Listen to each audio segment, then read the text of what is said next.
오늘의 썰과 사연 시작합니다. 날씨가 쌀쌀해지니까 가슴이 아련한 추억이 떠올라 써보려 해요. 저는 서울 땡땡동에 살고 있는 나이가 좀 있는 노총각이에요. 30살 초중반에 오랫동안 사귀었던 여자친구와 헤어지고 나서 일에 파묻혀 몇 년을 보내다 보니 홍기를 놓친 듯하네요. 여자친구와 헤어지고 나서 몇 년 동안은 씁쓸하고 공허해서 소개팅 많이 하고 짧은 연애도 몇 번 하고 그랬는데 상처가 깊어서였는지 결국엔 모두 잘 되지 않더라고요. 첫 여자친구와 연애가 굉장히 영향을 많이 끼쳤던 것 같아요. 아무튼 몇 년 전부터 낚시와 등산에 취미를 붙여서 전국 이곳저곳 돌아다니다 보니 주말에는 회사에서 일하는 것만큼 바쁘게 지냈었고 금요일에 퇴근하면 거의 취미생활하러 떠났던 것 같네요. 몇 년 전에 진급을 앞두고 좋은 금평을 받기 위해 지방지사로 지원을 해서 1년 동안 파견 근무하고 올라왔었는데요. 나이가 있는데 결혼을 안 해서인지 자신감이 좀 떨어지는 것 같아서 진급만큼은 빨리 하고 싶었거든요. 그렇다고 성격이 이상하거나 외모에 문제가 있는 것은 아니에요. 대인관계가 좋아서 모임이 몇 개 있었고요. 키는 180 가까이 되고 옷 잘 입고 호감 가는 인상이라 여자들한테 대시도 몇 번 받았었네요. 아무튼 연고가 없는 곳으로 배치를 받고 나서 제일 먼저 집을 구하러 다녔고 모아놓은 돈이 그리 많지 않았기 때문에 조금 연식이 있는 아파트에 작은 집을 구해 전세 계약을 하고 곧바로 이사를 했어요. 혼자 살다 보니 짐이랄 것도 없고 냉장고, TV, 책상 정도가 큰 짐이고 나머지는 자잘한 거라 용달차 한 대로 가능했죠. 다음 주 월요일부터 출근하기 위해 토요일에 이사를 했고 용달 기사 아저씨하고 저하고 같이 짐을 옮겼네요. 한참 짐을 옮기고 있으니까 앞집에서 50 초반 정도 돼 보이는 아주머니가 나와서 이사 오는 거냐고 물어봐서 앞으로 잘 부탁드린다고 인사를 하고선 서둘러서 짐을 풀고 저녁 내내 짐을 정리했었네요. 다음날 점심에 마트에 가서 떡을 좀 사와서 윗집, 아랫집, 앞집에 인사를 드렸는데 저녁 즈음에 앞집 아주머니가 김치를 가지고 오셔서 가족은 놔두고 혼자 왔느냐고 물으셔서 그냥 웃으면서 얼버무렸네요. 역시 시골이라 그런지 서울하고는 사뭇 다른 정이 느껴졌는데 지금 같아서는 들어와서 차라도 한잔 하자고 했을 텐데 그때는 당연히 아주머니의 가족들이 있을 거라 생각해서 감사하다고 옆쪽 인사만 하고 맛있게 먹었네요. 이웃이 맘에 들고 동네도 그럭저럭 조용하니 괜찮아서 서울에서 직장생활 할 때와 별반 차이 없이 주말에 취미생활 할 때 빼놓고는 회사와 집만 왔다 갔다 반복하면서 금방 적응을 했어요. 마트에 가거나 운동하러 나갈 때 가끔 앞집 아주머니와 마주쳐 인사를 했는데 다른 가족은 보이지 않더라고요. 제가 8시에 나갔다가 6시 정도 되면 퇴근을 했는데 앞집에는 출퇴근하는 낌새가 보이지도 않았고요. 그제서야 앞집 아주머니도 혼자 사는구나 하고 짐작을 했었는데 주말에 한 번씩 나이 드신 할머니가 하룻밤 지내다 가곤 하시는 것이 아마도 친정엄마가 왔다가 주무시고 가는 것처럼 보이더라고요. 이사하고 나서 한 달 정도 지나고 나서 운동을 다녀오는데 아주머니가 마트에 다녀오셨는지 박스와 비닐봉지를 바리바리 들고 가시길래 인사를 하고선 박스를 들어드렸어요. 마트에 다녀오세요? 제가 박스 들어드릴게요. 아이고 고마워요. 운동 다녀오는 길인가 봐요. 오늘 장을 많이 봐서 짐이 많네요. 제가 문 앞에서 박스를 들고 있는 동안 아주머니가 현관문을 열었고 그 사이 슬쩍 집안을 보니까 집안이 어두컴컴한 것이 확실히 혼자 사는 듯했고 마치 아무도 없는 저의 집을 보는 느낌이더라고요.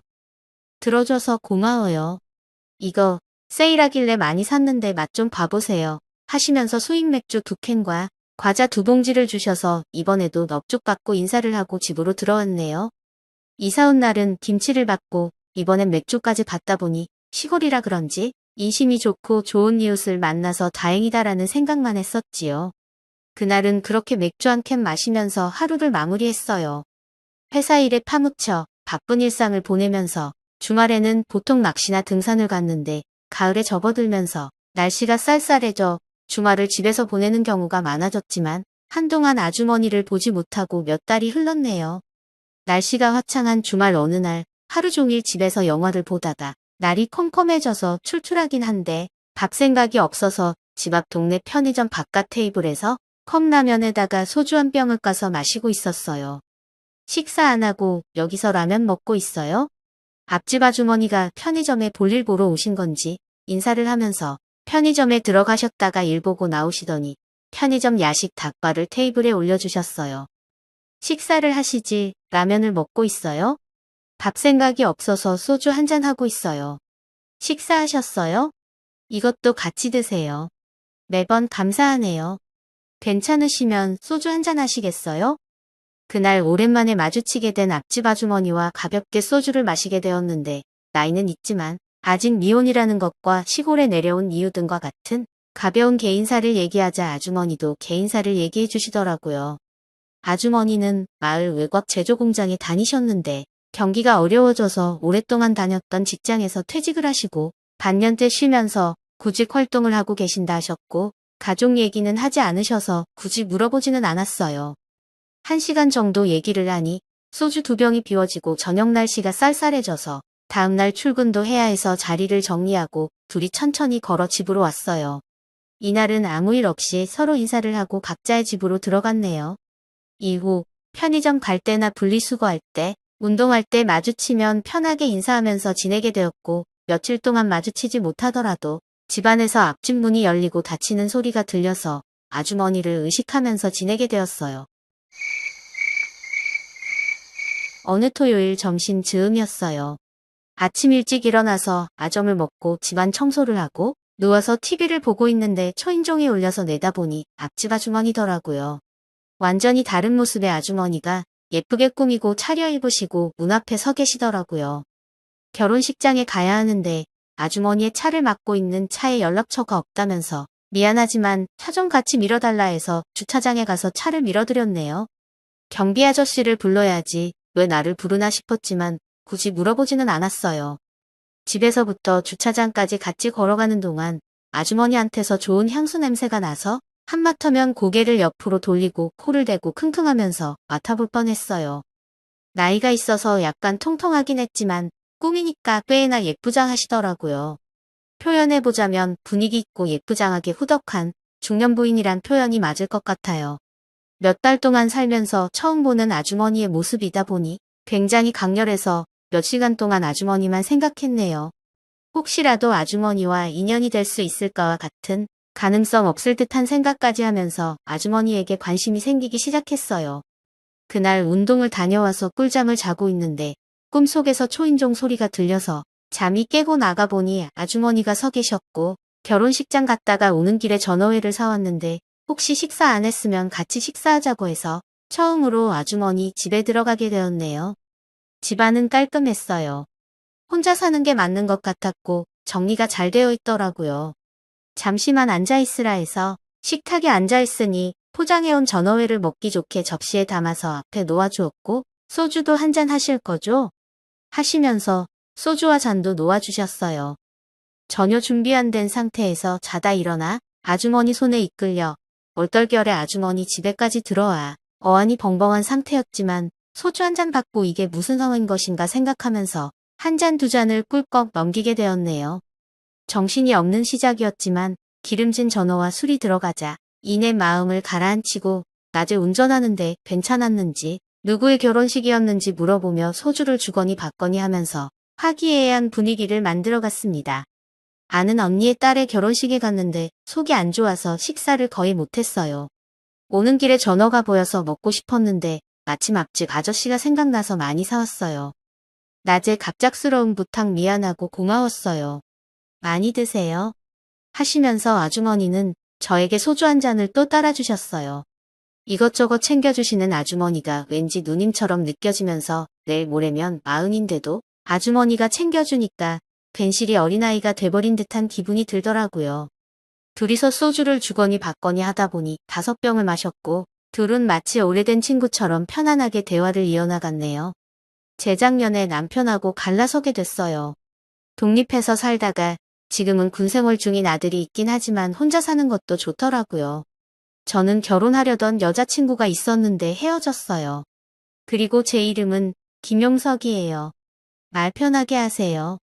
술이 들어가니까 좀처럼 내비치지 않던 민감한 사생활까지 얘기하게 되더라고요.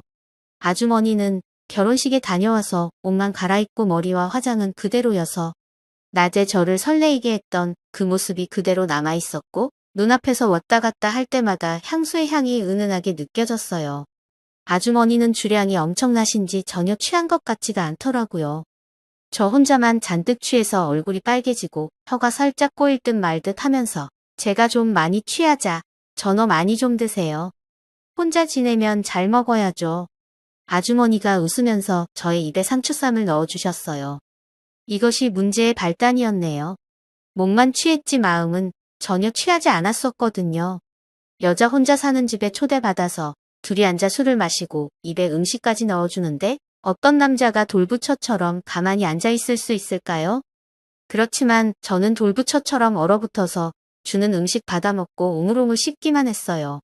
아주머니는 그런 저의 모습이 귀여우신지 우리 또 소주 한 잔 할까요? 하시면서 웃으셨어요. 잔뜩 취해 얼어붙어 있는 돌부처 같은 모습이 귀여우셨겠지만 꾹 눌러왔던 남자의 본능을 억누를 수는 없었네요. 자리에서 일어나서 아주머니에게 다가가 잠시 바라보다가 아주머니 어깨에 두 손을 올리고 촉촉히 젖어있는 아주머니의 입술을 덮치니까 이글거리는 눈빛으로 쳐다보다가 그대로 받아들였어요. 아주머니의 입에서 느껴지는 차가운 소주의 맛이 굉장히 자극적이었어요. 아무 말도 필요 없었어요. 오래된 연인처럼 서로를 껴안고 영화 속 주인공처럼 서로의 감미로운 맛을 느끼는 시간을 가지면서 한참 동안 입술을 맛보고 나서는 그녀의 방으로 옮겨갔고 그 후로는 격렬하게 서로의 욕망을 분출했네요. 그녀의 목청은 신비로웠어요. 물 마시던 사슴의 가녀린 목소리가 나왔다가 맹수에게 쫓기다가 잡혀버린 얼룩말의 울부짖는 듯한 목소리도 나오더라고요. 긴 시간 동안 저의 모든 열정을 쏟아부었고 아주머니도 욕망을 해소하는 시간을 가지고 나서 우리는 그대로 잠이 들었어요. 다음날 아침 일어나니까 아주머니가 해장국을 끓이고 계시더라고요. 일어났어요? 저는 요리하고 있는 아주머니를 뒤에서 살짝 안았어요. 피곤하지 않으세요? 그날 이후로 저는 아주머니와 많은 시간을 같이 하는 관계가 되었어요. 아주머니 집에서 거의 살다시피 하면서 기나긴 첫 겨울을 보내게 된 거지요. 봄이 되자 본사로의 출장이 잦아지고 바빴지만 빨리 일을 마무리 짓고 아주머니가 있는 집으로 돌아오곤 했어요. 예전 같으면 느긋하게 일 처리하고 하룻밤 자고 내려왔을 텐데 새벽에 갔다가 일 마치고 다음날 새벽에라도 내려오곤 했었지요. 주말에는 아주머니와 등산을 가고 낚시도 가고 하면서 대실에서 뜨거운 시간도 가지면서 행복한 시간을 보냈는데 아주머니는 산을 잘 못하고 낚시할 때는 옆에 앉아만 있었지만 같이 있는 시간이 좋다고 하셨어요. 그렇게 행복한 봄이 가고 여름이 다가오자 본사 복귀하는 시간이 눈앞에 성큼 다가왔고 야속하게도 시간이 쏜살같이 지나가더라고요. 하지만 아주머니와 저는 주어진 시간에 충실하게 하루하루를 보냈어요. 20대 청춘들과 다를 바 없이 말 그대로 불타는 청춘을 보냈어요. 그렇게 서로의 마음을 확인하면서 연애를 하고 있는데 복병은 생각지도 못한 곳에서 뜻하지 않게 찾아오더라고요. 가슴 아픈 사연이라 마저 쓰지 못하지만 아주머니와 저는 아름다운 추억과 아쉬움을 뒤로한 채 각자의 길을 가게 되었어요. 타지에서 1년 동안의 잊을 수 없는 추억을 선물해준 아주머니가 늘 행복하고 잘 살기를 바라는 진심 어린 저의 마음뿐이네요. 날씨가 추워서 그런지 오늘따라 유독 아주머니가 그립네요. 잘 지내시죠? 언젠가 다시 만날 수 있는 날만 기다릴게요.